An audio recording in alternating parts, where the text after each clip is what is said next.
سعدی ئەم ستایلێ پێ چۆنە تەقانێتی یان نا؟ تۆپە بیتەقێنی هەڵێ لە تەعزیا دانیشتووە بۆ لێ هاتووە. سەرم زۆر دێشی چ بە قوماشەکانت لە بۆی نارد؟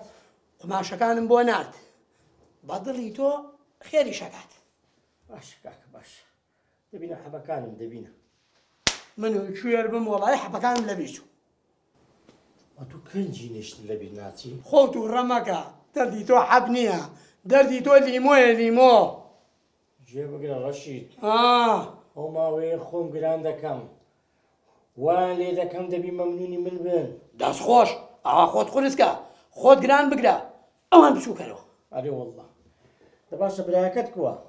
وەڵڵاهی حاڵی زۆر زۆر خراپە ویستم ئەوت پێ بڵێم دەستی خۆش ببینی خستمەوە.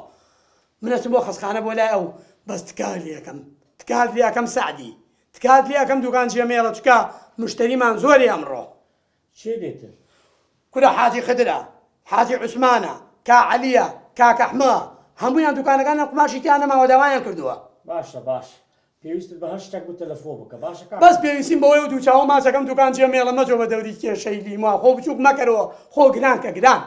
باشە باش چێ نەسحەتی چێ دەکا؟ دەخوا حافیز وەتیلە.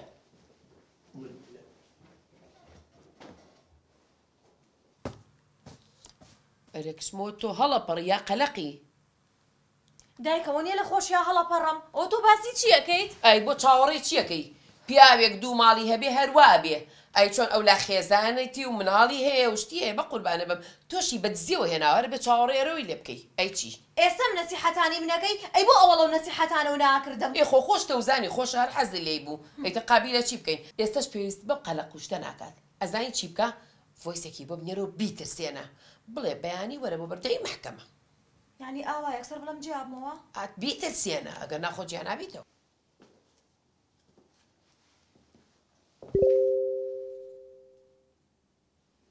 گوێ بگرە سعدی یەیتەوە ماڵە باشە ناژێتەوانێ بەیانیم شوێنێک هەیە بەناوی مەحکەمەوە ئەبێ بەیانی تۆ لەوێ بوو بێژەنی کاکەم چاوەڕێتەکە کەیفی خۆتە ئیتر. هەر پڕم بە سەری